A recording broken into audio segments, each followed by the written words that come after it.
Isekai. Nowadays synonymous with the word generic, brushed off as a joke, a genre not worth defining or defending. Notorious for slave girls, incel adjacent protagonists, an ever revolving door of harems, and janky power systems loosely tied just enough to let the protagonist of the week punch that ultra powered demon lord or annoying, self aggrandizing noble into next week. But by far, its biggest crime, the thing everyone will repeat ad nauseum, the original sin, is that there's too much isekai. An acceptable complaint if you're someone that spends their days staring at the Crunchyroll homepage, but to me, to someone that has read through stuff equivalent to a bowl of soggy, lukewarm cereal, isekai being endless is a good thing. I mean, it's a mix and match game with over a million combinations. The structure is similar, but the fun is in seeing how each author fills out the space surrounding that structure with their own unique ideas. And I know what you're gonna say, that's nice, but all isekai look and feel the same. Well, maybe you're just a weak baby. Okay, that's a joke. That criticism is valid, actually. I'm just wired in a way that makes that repetition fun. So, now that the anger towards isekai has dissipated after a couple seasons of Jujutsu Kaisen and a couple smash hits like Dandadan, now that no one finds isekai to be the eyesore it once was, I think it's time we talked about isekai's biggest strength, the fact that it's a never-ending genre. Alright, yeah, well, I'm actually waxing poetic right now, okay? But I had to say something crazy to get you guys to keep listening, okay? No, isekai is not actually full of never-ending combinations, but it does have quite a lot of them. Why does it matter? It doesn't. I just think it's fascinating that the genre that was stamped with the label of least valuable and most generic just so happens to have the greatest variety within it, a result of its web novel origins for sure. Indie writers with no editors to tell them turning their protagonist into a sword or a pig was potentially not a good idea, or stopping them from writing entire pages talking about an average Japanese man cooking delectable dishes for his pet monsters, or from telling them it's not a good idea to create a power system so complicated it requires half a novel to explain every volume. And so, with no wise advisor telling these authors to hold their horses, they charged forward with their oddly specific ideas, failing and refining their work until they got a light novel publishing deal. From there, with an editor in hand and a wacky idea already crowdsourced, these authors will turn these isekai into a living, balancing commercial appeal with artistic integrity in order to keep the fans pleased and make a living as a writer. So inspiring, so ideal. Really, it motivates me. So, alright, here's a flowchart.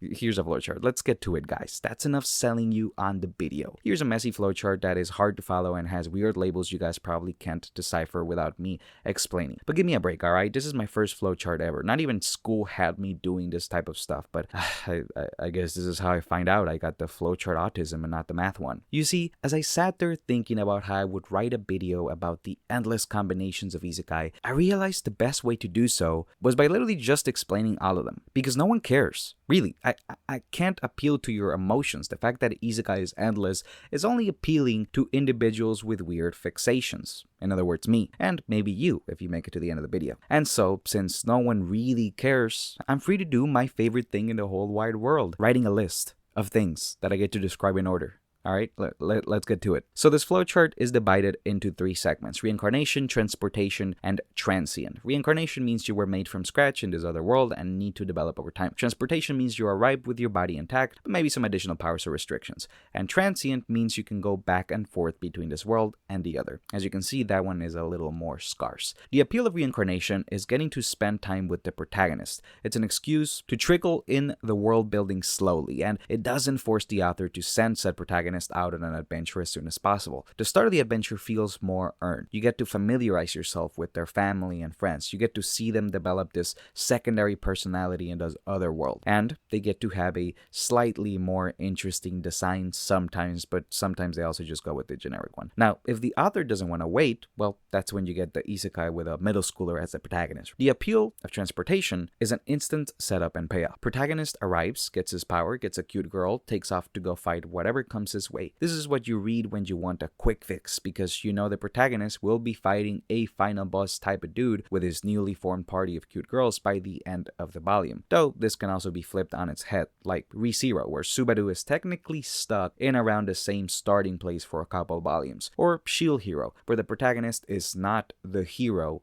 but an outcast. Transient isekai is the same as fantasizing about a zombie apocalypse. Like when you're like, oh, well, if I was in a zombie apocalypse, I would actually survive it. It'd actually be pretty easy. It's basically that, like, oh man, if I went to a fantasy land, I would simply exploit their lack of knowledge for gain and look cool in the process. Alright, so after breaking it down to the 3 core tenets, I guess, the 3 core genres, I tried breaking those down to subgenres I feel are most common. This important research was of course based solely on the amount of slop I've read while laying down on Saturday mornings or during one of my insomnia episodes in the middle of the week. Let's start with Reincarnation. Non-stop grind isekai is any isekai where the protagonist's abilities can be attributed to hard work. Lots of push-ups, lots of protein, lots of fighting goblins or slimes. Already we get a split because the hard work can lead to being overpowered later into the series, hence leading us to something parallel to Instant Hero. It can lead to a perpetual state of fighting in order to level up, which leads us to non-stop action, or it can lead to the protagonist's life always being impossibly hard to deal with, hence leading us to restrictive isekai. The appeal of the non-stop grind isekai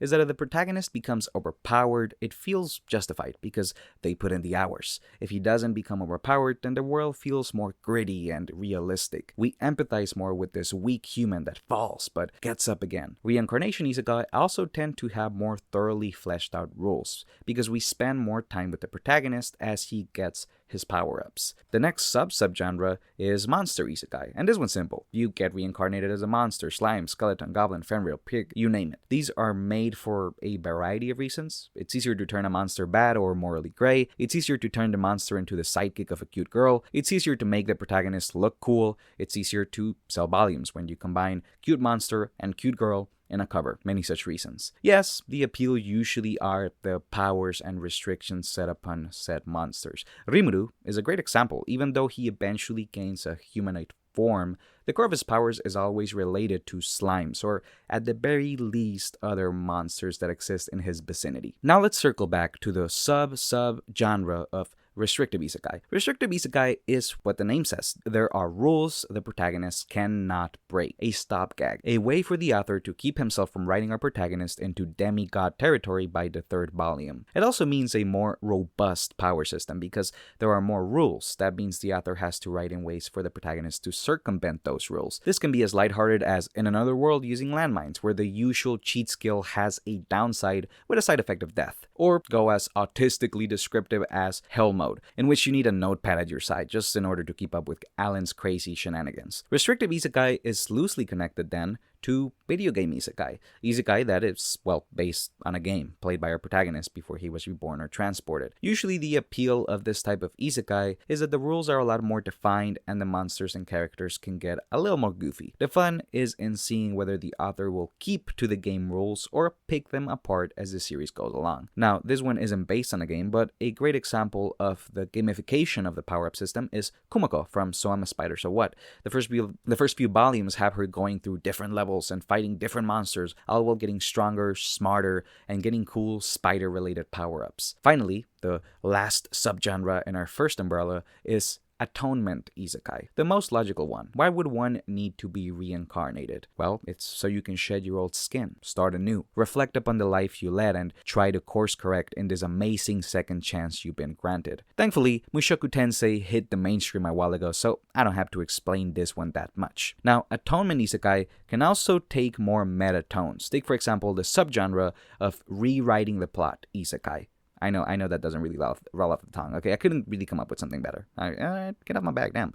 Usually, this involves a predetermined setting and story, but usually the protagonist is not willing to play along with this predetermined setting or story. Some outliers to this are things like ReZero or Konosuba, which choose to break the genre in completely different ways. One satirizes it, that being Konosuba, and the other judges the type of people that would usually thrive within it, that usually being ReZero. We then get goofier with 2 more branching paths, the first being otome game isekai, which usually involved a tired office lady dying and getting to enjoy a second life with all the hotties she had on that one game in her Nintendo Switch. And then we have revenge isekai, which usually involves a whole fantasy world of just awful people waiting for the self-righteous, maniacal, and sadistic protagonist to come and tear them apart with his God-granted abilities. And here's where we start to get wacky, alright? Look at all those lines. Hot damn, how will he explain all those lines interconnecting to each other? Like, it's a mess, it's a whole mess. How will he do it?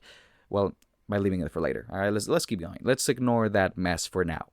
And now let's go to transportation. First off, there's retirement life isekai. Isekai where the dude becomes a farmer, usually an indestructible farmer. Oh, and he gets a wife, or maybe lots of wives. If it's a girl, they open a cafe, bakery, or restaurant, and then they meet a knight to get schmoozy with, or maybe lots of nights. In all seriousness, despite being the simplest one, I feel like it's the most important because it's an indication of what some people yearn for. Peace. Getting to do their hobbies and be happy without worrying about work or obligations. Getting to fall in love and provide for those they care about. All simple wishes, but ones I think we can all relate to. Now, this immediately connects to the subgenre of soft power isekai. Now, soft power means showing your political strength by sharing cultural exports. So, for example, introducing soy sauce or noodles in isekai, or a protagonist teaching this other world about modern medicine. But mainly, it's just food, hence the little subgenre of food isekai right there. Soft power isekai's strongest soldier is probably Ascendance of a Bookworm, a series in which a girl wants to read so badly, so badly, but there's no books. So she sets out to make them. And then she's like, oh wait, books require paper. So then she sets out to buy it, but then she's like, damn, paper's expensive as hell. So then she becomes a merchant by selling ideas from her own world. And so on and so forth, until she slowly but surely floods the streets with all sorts of modern and fantastical inventions. It's also a great political drama, by the way. This is like a top-notch isekai. You should definitely check it out if you haven't. So, soft power then naturally leads to kingdom building isekai, in which, well, kingdoms are built. Say like Rimuru gathering all monsters within one banner and instilling the concepts of jobs and bureaucracy into them, or Ainz showing his military might in order to install Nazarick as a new strong nation in this fantasy world as soon as possible. As you can see, the instant hero genre is connected to it because heroes tend to terraform the isekai world to their liking. Like, they'll usually just zoom about, forming alliances, toppling corrupt leaders, shifting the geopolitical situation with their fists. The instant hero subgenre is the one most associated with isekai. A cool nice guy arrives and he has all the powers, or a device with all the powers. He meets a group of girls or a group of slave girls, and then he takes off to conquer land and take hearts, literally and metaphorically. Instant outcast, on the other hand, is the guy that spawns next to him. The beta that has no value and no charisma, tossed aside quickly as a miscalculation in the kingdom's plans. But then we find out that he was super strong and he just needed to train a little bit. And so he'll show them. He'll pick his sprite from the floor, meet a group of slave girls, or slave girls. Yeah, no, it's always just slave girls. And take off to conquer the land and take hearts. See what I did there? It's actually funny. This subgenre started as a way for the people that hated the hero trope to read something with more edge to it. But now this subgenre has like overrun isekai. Like it's everywhere. Sometimes isekai is like poetry. It just rhymes, really. However, when the edge is taken to the edgiest of edges, that's when we get to the good stuff. The bad guy isekai. Series like Overlord, Minogra, Re-Monster, Her Majesty's Swarm, just selfish people taking shortcuts with their powers, because why take the scenic route when you have the power to take what you want now? Oh, and there at the bottom, we have romance and not safe for work. You might think that these both need to be connected to basically all the others because they all have a bit of these two to an extent, but frankly, I do not count leading around a bunch of waifus with unfulfilled crushes on you as romance, and so I really only count the subgenres that tend to lean into the romance a lot more. Otome Game is self-explanatory. Kingdom building will sometimes give our imperialist conqueror from another world a wife at his side, and you can't have a peaceful retirement without a pseudo-wife or husband at your side, can you? As for not safe for work, no comment on that one. So last, we have transient. I'll be honest, I'm actually at a loss here. Like, at first I thought of like D-Genesis, Dungeon Busters, Sword Art Online, Infinite Dendrogram, but then I was like, wait, that's not really another world, right? And so I was kind of just left with like Gate. And two others that I can't even remember. I think one was like the dungeon, my room is the dungeon stop or something. Like, I can't remember. Sword Art Online and Infinite Dendrogram are interesting in that the video game world is so realistic that the narrative plays out as if it is an isekai. But then we know it's not. We know it's all zeros and ones. Or is it all zeros and ones? Anyways, drop your favorite transient isekai if you got any. Alright? So, did I do a good job? Isekai is so ridiculously vast, man. I mean, I just could quite literally find an isekai that connects two that aren't even connected in this chart. You know, like, say I throw in Lazy Dungeon Master now. I gotta connect video game, kingdom building, romance, and satiric. Or even something as simple as By the Grace of the Gods. That would be atonement, but also retirement life. Death March to the Parallel Rhapsody would be both retirement and instant hero, and it would also have like a sprinkle of video game in there. But I mean, that's what I love about Isekai. I said this in my Isekai is important video, but this genre has been so thoroughly explored that we have just all these loose Lego pieces we can click together to make things we would personally like. Whether that's through searching for an Isekai you like or making your own. I just wanted to come back to this topic once more because I feel like, yeah, people know what it's about, but do people know what it's about?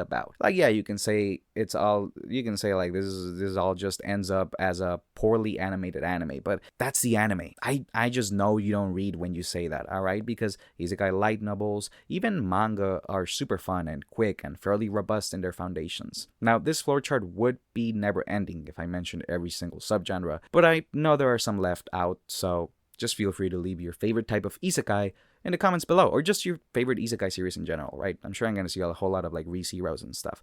Either way, take care, guys. Thanks for watching, and like the video if you want. Please, maybe?